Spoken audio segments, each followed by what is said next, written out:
tell me, Brett, what was it that you said? And got arrested for saying. Who were you speaking to when you said that? Pargus. First at 10 walked away in handcuffs. The grieving father of a Robb Elementary school shooting victim is arrested for, quote, disrupting a meeting. And tonight there are now questions about whether his right to freedom of speech was violated. Just hours after his release, Brett Cross spoke with KENS 5. Reporter Hannah Tita has his story and new reaction from a constitutional law expert.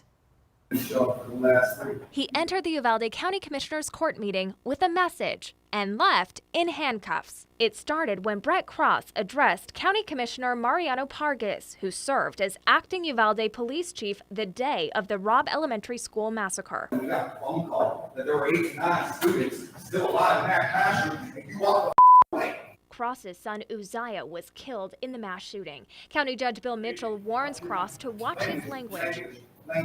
My child is dead. Judge Mitchell motions to the bailiff. I'm under arrest. Video shows Cross handcuffed and taken out of the courtroom. Over the phone, Judge Mitchell said Cross can criticize court members, but tells us he was being disruptive with profane language. I was arrested for disrupting a meeting when I was a part of the meeting. I was signed up. I didn't speak out of turn.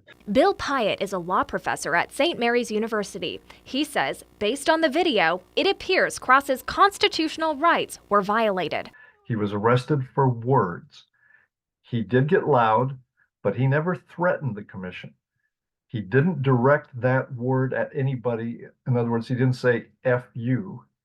He was using it as an expression of the deep emotion he feels. Cross says he was detained for 3 hours before being booked into jail. Profane is burying your child. Profane is picking out which cartoon character is going to be on their casket. The F word is not.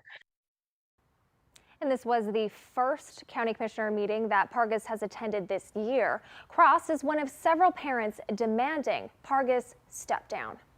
And Hannah, this all surrounds the use of the F word. What did the law professor say about using that word as it relates to constitutional rights? Well, EC's Professor Pyatt says the F word is protected constitutionally as long as it's not used as a threat. He believes the charge of disrupting a meeting won't stand up in court and says Cross could even make a case for a civil lawsuit.